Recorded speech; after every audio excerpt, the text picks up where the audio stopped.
So Ashish, welcome to you. Thank you so much, sir. A group which we have specially created to help students in more hand-holding way, and I wanted you to talk with these students for some time. थोड़ा सा आप अपने बारे में अपने secrets इनके साथ share करो। अगर मतलब अभी अगर शेयर करना है तो कुछ छोटा सा अपने बारे में बताते हुए 4-5 सीक्रेट बताना जो कि आपको बहुत हेल्प किया एग्जाम क्लियर कर, इंटर और फाइनल बोथ। ठीक है, तो आशीष से वैसे मैं आपको एक छोटा सा मैं इंट्रो दे दूं।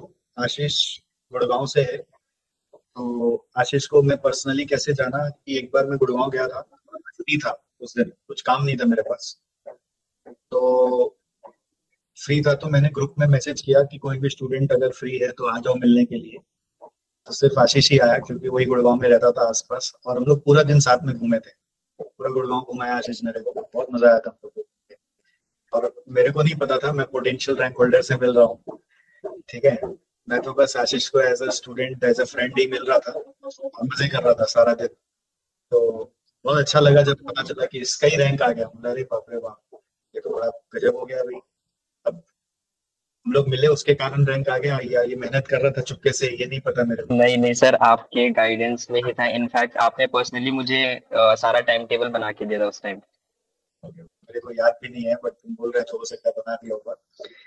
चलो ग्रेट, अब आप 20 मिनट अब आपको सुनेंगे हम लोग, आप बोलिए। Sir, if I talk about my journey, तो सर मैंने अपनी सीएमए की जर्नी 2018 दिसंबर से स्टार्ट करी थी। 2018 में मैंने फाउंडेशन दिया, फाउंडेशन क्लियर हो गया। एंड फिर अब इंटरमीडिएट में रजिस्ट्रेशन कराया, एडमिशन लिया। तो सर एक्चुअली उस टाइम ऐसा था कि थोड़ी फाइनेंशियल प्रॉब्लम भी थी, तो मैंने ग्रुप वन की कोई कोचिंग नहीं ली थी। तो मैंने सेल्फ ही सारा कुछ प्रिपेयर किया था ग्रुप वन के लिए। तो ऐसा होता था कि उस टाइम मतलब मैं कॉलेज में था, फर्स्ट ईयर में, मतलब सेकेंड ईयर में चला गया था जब मैं ग्रुप वन की प्रिपरेशन कर रहा था। तो उस टाइम सर ऐसा करता था कि मतलब 2 दिन सब्जेक्ट वही सर अपना जो रहता है कि एक थ्योरेटिकल एक प्रैक्टिकल उठा लिया, और सिर्फ स्टडी मैट को ही फॉलो करा था रिग्रेसली, मतलब कंटिन्यूसली उसी को बार बार पढ़ता था। फिर मतलब लिख के देखता था। मतलब एक्चुअली मैंने अपनी स्कूलिंग 10th तक हिंदी मीडियम से करी थी। So for me it was very difficult to read the, मतलब लॉ में मुझे बहुत प्रॉब्लम होती थी इनिशियली। बट उसको भी सर कॉप अप कर लिया टाइम के साथ। और इनफैक्ट लॉ में ग्रुप वन में मेरी एग्जामिशन भी आई, मतलब मैं डर रहा था कि कैसे क्या करूंगा। बट बाय गॉड ग्रेस और हार्ड वर्क की वजह से सर लॉ में एग्जामिशन भी आई। ग्रुप टू में जब ग्रुप वन हो गया फर्स्ट अटेम्प्ट में, तो ग्रुप टू में सर उस टाइम थोड़ा सा मतलब फिर लगा कि क्लासेस ले लीजिए क्योंकि लॉकडाउन लग गया था।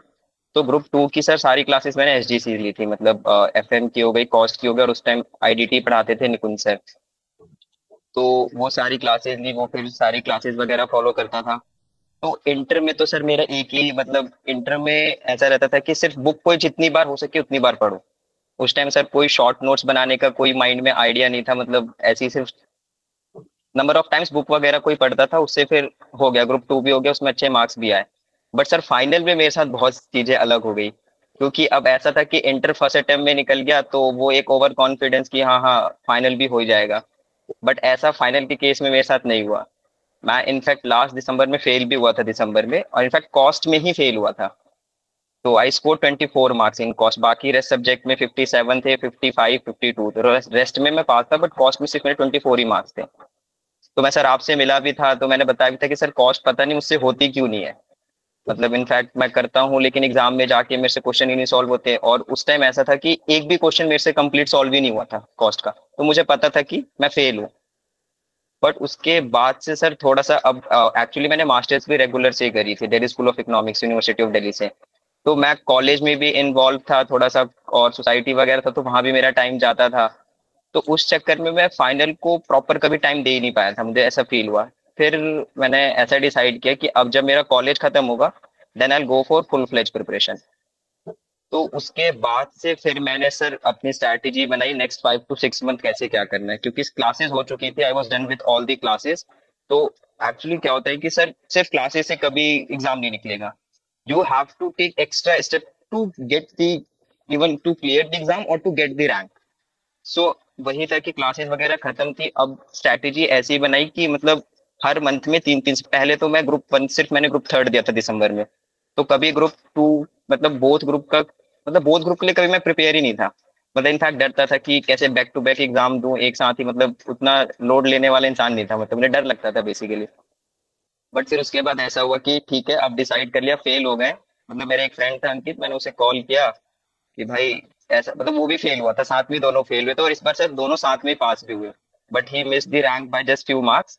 तो उसके बाद से ऐसा था कि उसने मुझे कॉल किया कि मतलब हम एक दूसरे को प्रभु बोलते थे कि अब क्या करोगे प्रभु। तो हम्म, मैंने बोला प्रभु एग्जाम तो निकालना है, बस इतना पता है, बट अभी थोड़ा कॉलेज में मेरे को 1 डेढ़ महीने और लगेंगे, बट मे के बाद I completely free from my मतलब कॉलेज लाइफ और कॉलेज टाइम जो भी था। तो उसके बाद से मैंने ग्रुप 2 की क्लासेस कुछ कुछ कर ली थी जब मेरा रिजल्ट आया उसके बाद, मतलब ड्यूरिंग कॉलेज डेज ही। फिर कॉलेज खत्म हुआ तो जून में मैंने पूरा का पूरा कंप्लीटली 1 मंथ क्लासेस को दिया, जो बची हुई क्लासेस थी।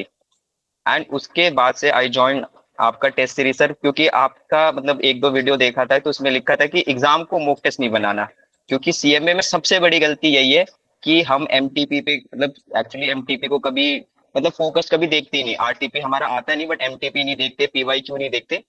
बट मैंने इस टाइम ऐसा किया था कि सर कंप्लीटली जितने भी पीवाईक्यू थे सारे टर्म्स के उन सबको प्रिंट आउट करा लिया था। एंड उन सबको मतलब इनफैक्ट मैं 2008 सिलेबस जो था 16 से पहले उसके भी मैंने प्रिंट करा ली थी, क्योंकि अब ऐसा था कि अब फेल नहीं होना, क्योंकि सिलेबस भी चेंज हो रहा था, मैं बोथ ग्रुप लिख रहा था, तो मेरे माइंड में ये डर था कि अब फेल नहीं होना। तो उसके बाद से सर सारे पीवाईक्यू वगैरह प्रिंट करा के आई स्टार्टेड सॉल्विंग, मतलब सारा का सारा। और आपका सर फाइनल का एक रिवीजन सिस्टम का आपने पीडीएफ दिया था एक्सेल शीट में, तो उसको भी कॉस्ट के लिए मतलब मैं हर चैप्टर वाइज सारी चीजें उसको फॉलो करता था कंप्लीटली, कि हर दिन ऐसे ऐसे ये सारे चैप्टर्स कंप्लीट करने। फिर मैंने खुद भी उसको एडिट करके एक्सेल में एक साइड में रिमार्क का कॉलम बना दिया था, एंड मैं लिखता था कि ये वाला क्वेश्चन तुझे दोबारा करना है, ये तेरे से एग्जाम में नहीं होगा, ये फाड़ क्वेश्चन है। तो मतलब इस तरीके से बिल्कुल लेमन की लैंग्वेज में मतलब वहां पे मैं रिमार्क में देता रहता था कि भाई ये चीजें तुझे करनी है आशीष। एंड फिर सर टेस्ट सीरीज ज्वाइन करा, तो मैं टेस्ट सीरीज से पहले 2 बार रिवाइज चीजें कर चुका था। हम्म, बट टेस्ट सीरीज से सबसे ज्यादा बेनिफिट हुआ कि एक तो रिवाइज हो गया मेरा सारा का सारा, और वो प्रेशर झेलना सीख गया कि भाई एक दिन में भी आपको सब्जेक्ट कैसे प्रिपेयर करना है। मतलब एग्जाम के टाइम तो हो ही जाता है वो प्रेशर रहता है, बट उससे पहले भी अगर उस प्रेशर को हम पहले झेल ले तो मुझे लगता है कि एग्जाम के टाइम जो प्रेशर होता है कम हो जाएगा। और ये हुआ भी मेरे साथ। इनफैक्ट मतलब ऐसा था कि जब मैं टेस्ट सीरीज के लिए भी इनफैक्ट कई बार तो लगता था कि इतना कम टाइम है, फिर खुद को बोलता था कि एग्जाम में भी तुझे इतना ही टाइम मिलेगा, कोई तुझे वहां एक्स्ट्रा टाइम मिलने वाला नहीं है। तो मतलब ऐसे था कि सर टेस्ट सीरीज को डिलीजेंटली फॉलो करा, और जितना हुआ बुक्स को। इनफैक्ट फाइनल में मैंने शॉर्ट नोट्स भी बनाए, इंटर में ये मैंने नहीं करा था जो गलती थी मेरी। फाइनल में सर आई मेड लॉ के completely short notes around 35 to 40 page में कंप्लीटली, मतलब कोई ऐसा एक्ट नहीं था जो मैंने छोड़ा हो। और सबसे बड़ी गलती हम ये करते हैं कि हम सिलेक्टिव पढ़ाई करते हैं, मैंने ये सर लाइफ में कभी नहीं करा, इंटर के भी केस में। मैं मतलब कोई सा भी चैप्टर हो, चाहे वो कभी आया ना हो, चाहे कभी वो थ्योरी का सेक्शन हो कि नहीं, हाँ एटलीस्ट आपको आइडिया होना चाहिए। तो मैंने सर फाइनल में भी यही करा कि कोई चीज छोड़ा नहीं। मतलब लोग सर लॉ में बहुत सारे एक्ट को पढ़ते ही नहीं है, इनफैक्ट इंटर में हमारे टाइम पे तो बहुत सारे लेबर्स लॉ में छोटे छोटे एक्ट थे। हम्म, अब तो शायद थोड़ा सा कम हो गया शायद, बट उस टाइम बहुत छोटे छोटे एक्ट थे लेबर्स लॉ में। तो हम्म, मैंने मतलब कुछ भी छोड़ा नहीं था उस टाइम भी। मतलब यही होता है कि छोड़ना कुछ नहीं होता है, ये अगर आप सिलेक्टिव करके जाओगे। और गलती से इस बार हमारे लॉ के पेपर में भी यही था कि इन्होंने हर सेक्शन से पूछा था, भले 2 2 मार्क्स के क्वेश्चन थे, 3 3 मार्क्स के क्वेश्चन थे, तो हर सेक्शन को इन्होंने कवर किया हुआ था। तो यही मतलब मेरा तो सबसे यही कहना होगा कि कोई भी चीज छोड़ के मत जाओ, टाइम दो। और लोग ये भी करते हैं कि सिलेबस खत्म नहीं हुआ अटेम्प्ट देना चालू कर देते हैं। मतलब जो दिसंबर में कुछ ऐसा मेरे साथ था कि सिलेबस प्रिपेयर नहीं है, चलो एग्जाम दे दो, पास हो जाएंगे, क्या पता चले checker 40 marks they they, 50 marks they they. But ऐसा होता नहीं है। आई हैव सीन पीपल जिनके 197 पे लोग फेल हुए, 198 पे भी फेल हुए हैं। हम्म, तो ये लक के भरोसे जाने वाला एग्जाम नहीं है, हाँ लक काम करता है ये सच है। बट ये कोई सा ये किसी तरीके का रिस्क लेने वाली चीज नहीं है कि भाई बिना सिलेबस प्रिपेयर करे चलो 4 चैप्टर कर लिया ना, 40 मार्क्स तक तो कर ही लिया, चलो एग्जाम दे के आ जाते हैं। हम्म, तो ये सब गलती कभी नहीं करनी चाहिए कि आप पहले तो कंप्लीट सिलेबस करो। और अगर लग रहा है कि भाई मेरा प्रिपेयर नहीं है, टेक अ टाइम, कोई नहीं। आप आज 4 मंथ में कुछ ऐसा कुछ बिगड़ने वाला नहीं है। आप फेल हो गए तो ज्यादा चीजें बिगड़ जाएंगी। तो टेक अ टाइम। और सबसे वही सर, वही आपको भी पता है सर कि मतलब कंसिस्टेंसी सबसे ज्यादा जरूरी है, क्योंकि इतनी सारी चीजें हैं, याद करना फिर भूल जाना। तो ओवरऑल यही है कि आप कंटिन्यू रहो और शॉर्ट नोट्स बना लो। भाई मैंने इंटरमीडिएट में नहीं बनाया था जो मेरी गलती थी, इनफैक्ट सर फाइनल में मतलब लॉ वगैरह डीटी के भी मेरे पास शॉर्ट नोट्स थे, मतलब हर चैप्टर के, इनफैक्ट छोटे छोटे जो चैप्टर्स डीटी में थे। Cost audit completely short notes, मतलब कॉस्ट ऑडिट की क्लासेस नहीं ली थी तो मुझे डर भी था कि फेल, मतलब टाइम, जब आप क्लासेस नहीं लेते हो तो आपको ज्यादा टाइम देना होता है उस सब्जेक्ट को। क्लासेस लेने से सबसे अच्छी चीज होती है कि आपके पास स्ट्रक्चर्ड सारी चीजें पड़ी हुई है, बस आपको उसको नंबर ऑफ टाइम्स पढ़ते रहना है। लेकिन जब मैंने क्लासेस नहीं ली थी तो मतलब थोड़ा सा मुझे सर ऑफ ट्रैक जाके भी चीजें देखनी होती थी कि भाई ये देख ले, डर, मतलब जिसकी मैंने क्लासेस नहीं ली थी उस सब्जेक्ट में मेरे को डर हमेशा बना रहा था। इनफैक्ट मतलब एग्जाम डे तक भी लगता था कि क्या होगा, बट हो गया फाइनली सर, ये था। Very nice, very nice. मतलब आपने इतना शॉर्ट में इतना अच्छा बताया, शायद मेजॉरिटी जो गलतियां कर रहे हैं आप, जिन्हें जो हम बार बार पिन पॉइंट करते हैं, आपने सबको समराइज करके शॉर्ट में बता दिया, 10 मिनट में ही बता दिया। जैसे मैं कुछ कुछ पॉइंट आप सबको बताना चाह रहा हूँ कि एक, बच्चे इनकंसिस्टेंट रहते हैं, मतलब आज मन हुआ जितना उतना देर पढ़ लिया, कल नहीं भी पढ़ा। सुनना ना अनुराग, कान खोल के, जितना देर मन सर था उतना देर पढ़ा, बाकी नहीं पढ़ा तो चल जाएगा। तो फिर ये परीक्षा आपके लिए नहीं है मेरी, सीधी सी बात है।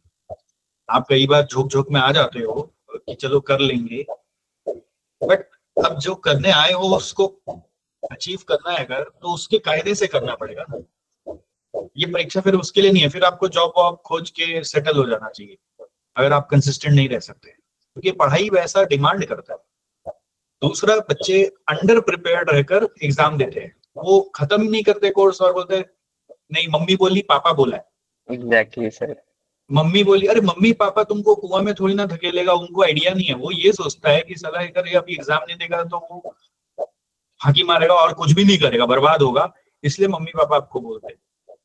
बट आप अंडर प्रिपेयर्ड होकर एग्जाम देंगे तो 195 197, अच्छा और भी चाहिए, 195 197 आ जाता है ना, तो आपको लगता है अच्छा इस बार हम इतना मेहनत किया तो 195 197 आ गया था, अगला बार थोड़ा सा ज्यादा करें 200 आ जाए बस।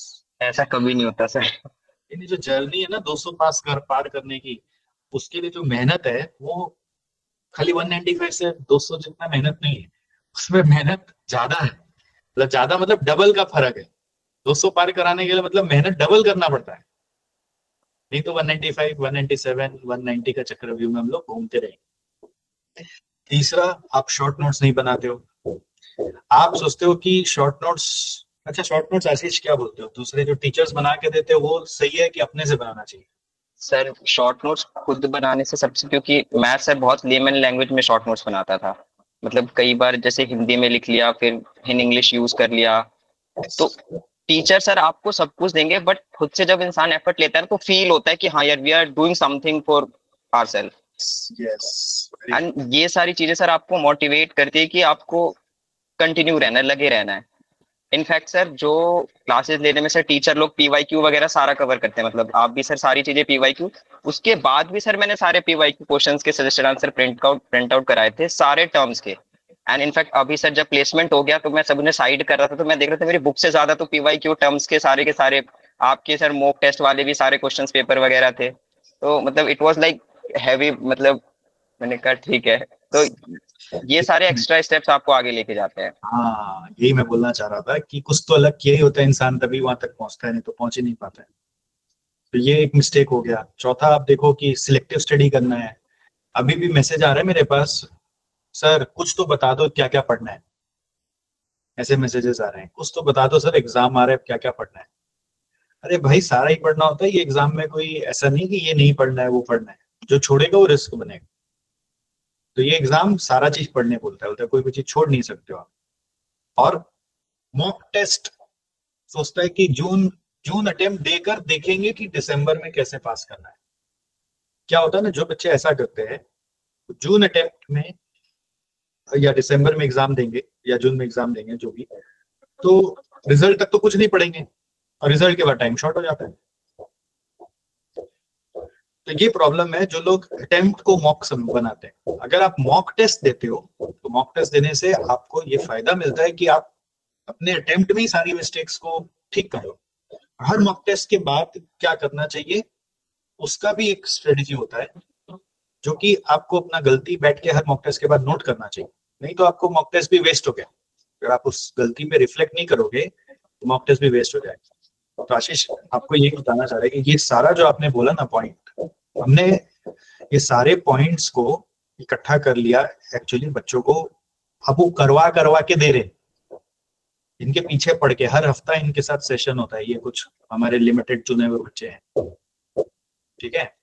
तो ये बच्चों के साथ हर हफ्ता सेशन होता है जिसमें इनका शेड्यूल मैनेज कराया जाता है।